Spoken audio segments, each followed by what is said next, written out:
Hey everybody, my name is Dr. Adam Mathews with Mathews Counseling, and every single month we try to bring you resources around mental, emotional, and relational health.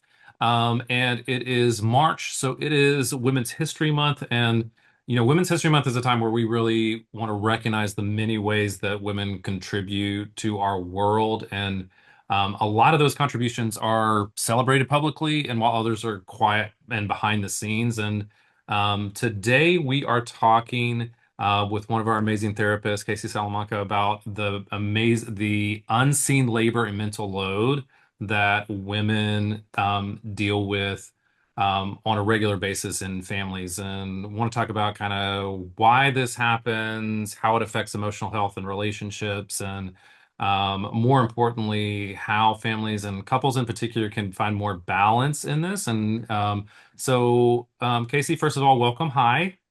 So good to see you. Um, and Casey's son just turned 1, so we're also celebrating that. So that's amazing. But Kacie, to start, tell us a little bit about what exactly is when we say invisible work, right? Or talk about mental load. Like, what is it? What are we talking about? And why is it so important to life just running smoothly and how it goes unnoticed? Yeah, I feel like the definition can change depending on who you're talking to, right? Yeah. So, in my opinion, that mental load, I give the example of, excuse me, we have two tasks at hand, right? One is taking out the trash and one is doing the laundry. Taking out the trash might involve what, two or three steps to it, right? You just take out Yeah. you go throw it out and you put a new bag in. Laundry, on the other hand, it has a little more involved, right? So we've got to take the laundry, into the washer. We got to move it over. We got to add soap. We got to, time it, make sure it doesn't sit in the Yeah. water. So you have to redo it all over Yeah. again. Yeah. So mental load, right, is we have a one-to-one task ratio, but each task is different, right? So the mental load with the taking out the trash is a lot less than with the idea of doing laundry, right? Yeah. A lot of times, what tends to happen is we go throughout our day without really thinking about these tasks, right? Our brain is just trying to get things done, right? We don't really think about it, but Hmm. we actually do when we think about everything that we've done in that day to get the kids to school, to pack the lunches, to, like you said, make sure life continues. Yeah. It's a lot, and a lot of that goes unnoticed by ourselves and by others around us.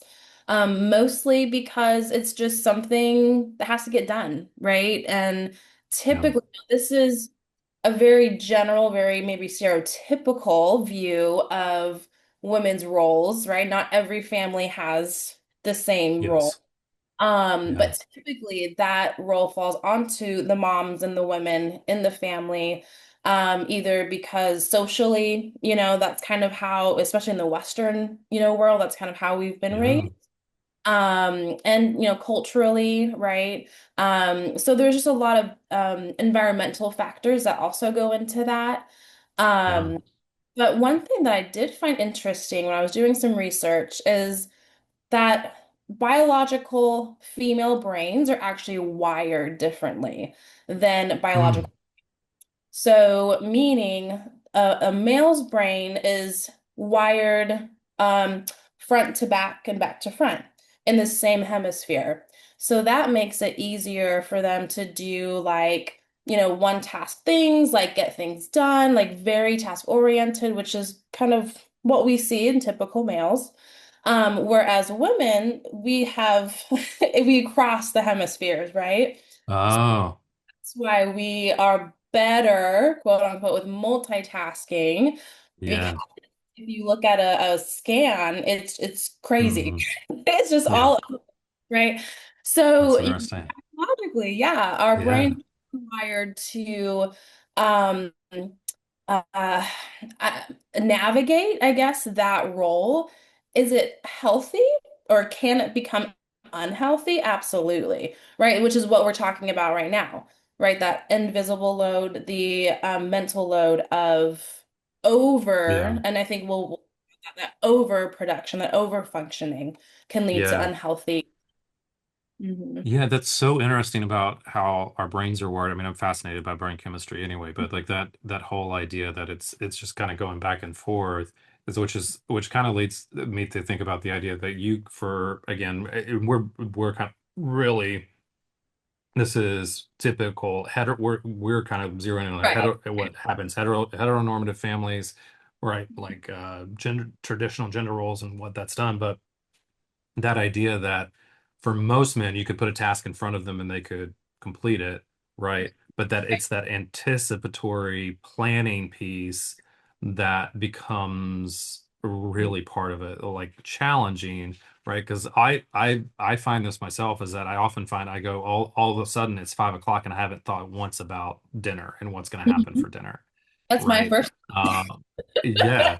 Yeah, like it just all of a sudden it creeps up. Or the other one that comes to mind a lot is my kids' doctor's appointments, right? Mm, I have no like it's so hard to like that right. part of my brain just I Yeah. left to my own devices, I don't know that they'd ever see a dentist, right? Like it's just Yeah. and I can feel that and I can see that. And that is that it's just harder for it that part of it is harder for some. I mean, we have to acknowledge it's harder for some people than others to even kind of plan and anticipate those tasks. But when it falls on one person, like what happens emotionally, mentally, when someone is that it's all falls on one member of the family. Again, typically it's women, Sure. right? And particularly when you're not just doing it for yourself, you're having to keep track and plan and anticipate for everyone. What's the effect there emotionally, mentally? Yeah, I mean, first you've got that exhaustion, right? We talk about being physically exhausted, emotionally exhausted and mentally exhausted, right? And that's, and all of this kind of goes into that over functioning, right? Which I think is really Yeah. important to look at. Feeling like what you do is going unnoticed, right? Feeling like well, I just gotta do what I gotta do and that's it, right? So that feeling of I settling maybe. Mhm. And of course all of that, I mean, when you think about doing that all day, every day, and there's no break, right? It's just a Yeah. constant overwhelming, your thoughts are racing 24/7, right? You're going to have an increase in stress and anxiety, right? So all of these things, when we talk about that over functioning, right? So when helping, so again, helping, right, is fine. Like we love helping. We want to be helpful. We want to, support our families and, do what we can. When it becomes though, where you are doing things that others could do for themselves, right? So I hear a lot of times, especially my women clients, well, I'll just do it myself. It's easier if I do it myself. Yeah. Maybe, but that doesn't mean you should, right? So that's part of that Yeah. functioning. I talk about like, my son just turned 1. I'm already trying to teach him like, no, you are contributing to this house. So you're gonna help me do the laundry. It's not helpful at all. Yeah. Yeah. But it's like, look, we're gonna move this over to the dryer, so it's a way Yeah. with him, but I also want him to see that things around the house aren't just for mom to do, right? That's not Yeah. just my job. Thankfully I do have a partner who is super helpful and kind of steps out of that gender norm role as husband and a male. I think having more male figures step out of that, stereotypical Yeah. role and do the dishes, do the cooking, do all of these things that we typically would place on the women for whatever reason, right? So Well, yeah. yeah, I mean, I think if you don't have that, like there, like what I've seen a lot is that there's a lot of resentment that gets built Oh, up, absolutely. right? Yeah, There's a and lot, and so like the relational effect of that is that it starts to feel unequal. right. Um, Or the other thing too is like, so for example, me as mom and wife, I'm gonna build resentment. but I'm also going to not see what maybe my husband is doing, right? He's taking care of Uh, the finances, right? Or maybe he's doing the car stuff. I don't know how to do car stuff, right? So yeah. it becomes this, we're missing the mark on both sides because we're not talking about it. We're not acknowledging what the other one is doing to support and contribute. Yeah.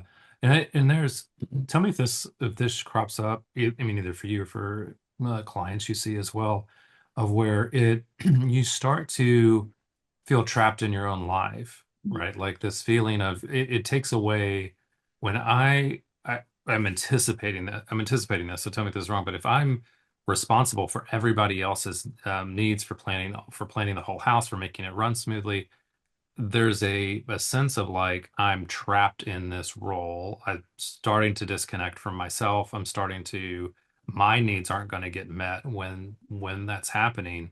And it can be like it feels like it takes away a lot of choice and self-determination. Yes, I do talk a lot, especially, the new moms I work with, and veteran moms, but this idea of my needs are selfish, right? I feel guilty for wanting me time, or I feel bad for wanting help. Like, no, girl, like no, Yeah, like, we gotta get rid of that, right? So this idea of I'm only worth what I can provide, right, for my family. yeah, And seeing we need to separate that, right? Like, you are still a whole person, right? Outside of your role as mom or as wife or as partner or whatever, you want to put. yeah, Um, so this idea of, that self, right? We've got to recreate, okay, well, what do you enjoy? What are your passions? You can love being a mom, right? You can love being a partner. But what can we do outside of that, right? That's going to give you joy and give you passion. yeah. I love that. I mean, I think that's so important, and I mean, that's just it is whole person, right? Like it's taking care of the whole person so that you can better function in all the roles that you have to function in, right? Um, I mean, we talked a little bit about this, but why do women so often end up carrying the invisible work from families and relationships? Yeah, I think the biggest one that I would say would be like the social and cultural expectations, right, that we see. Mm, Um, think about like when you maybe walk into a daycare or a preschool, right? Most of the time, now again, we were talking heterosexual, stereotypical, right? Most of the time, we have the girls with their dollies, right? We have the mm, little girls playing, house and being the mommy or being the teacher. So they are, again, maybe because that's how our brains are wired, women are more wired for that connection, right? Um, but, I'm wondering, and I think I'm not sure what country has probably some Swedish, Norwegian yeah, country they're that always trying to get things. yeah, they've switched the curriculum, I guess, where they are actually taking the girls outside and bringing the boys inside and fostering more of that caring and nurturing Mm, part of them. So again, I think it's really kind of what we are pushing at an early age. Like, this is what you're supposed to like, or this is kind of what you're supposed to be like as a little girl, right? yeah, You're not supposed to run around and get dirty and all of that. It's no, we take care of people, right? So this messaging that we might be presenting our kids could also, be a place that we are starting, that conversation. Again, I think women in general have this sense of responsibility for ensuring everyone's happiness. yeah, Keepers, right? Again, look at typical careers where women are, the majority of them are women. It's teacher, it's, counseling, it's all of these yeah, careers are nurturing others, right? So I think there's just a lot, like I've said before, external factors going on, but also understanding like that the brain is also predisposed to some of these. maybe desires to connect and to want to nurture. Not saying that men Yeah. don't, but I think there's more of a draw for women. And then I think that might get a little exploited, Yeah. in the Yeah, culture.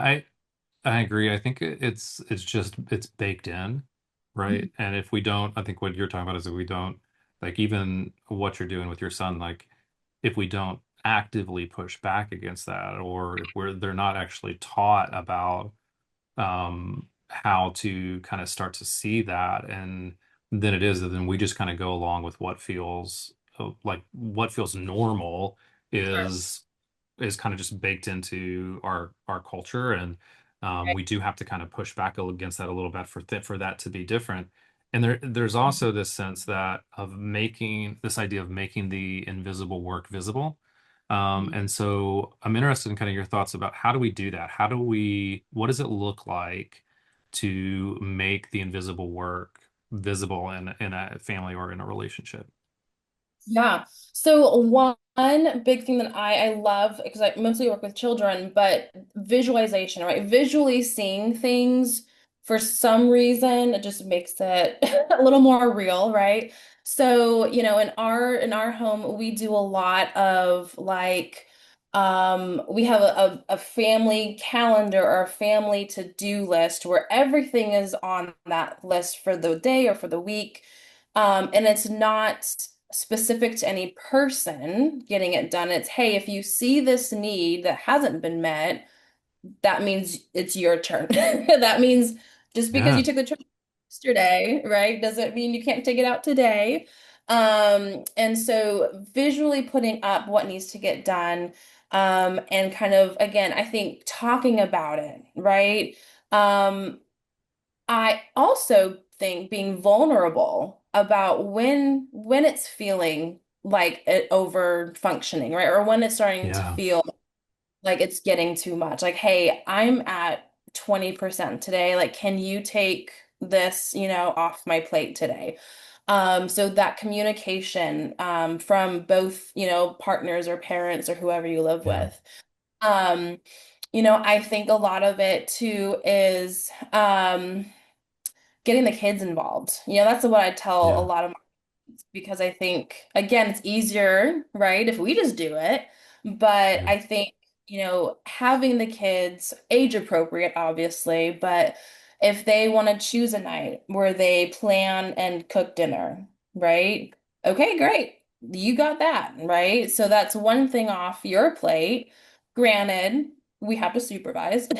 So we yeah. other responsibilities. But again, we want to get them involved. We want them to be a part of this family. And that means Mm, that you're also going to help run the house, right? It's not just mom and yeah, dad doing it, right? Um, the other thing too is to just stop and think about it, right? A lot of times, like for myself included, I can just spend hours like running through everything I need to get done, right? And for me, they feel like a priority when maybe they're not a priority, right? So that over functioning can kind of pop in when we feel like everything that we have on our to-do list is a priority. So what yeah. I think is, we do a have to, want to, and a need to, right? So Oh, your I love that.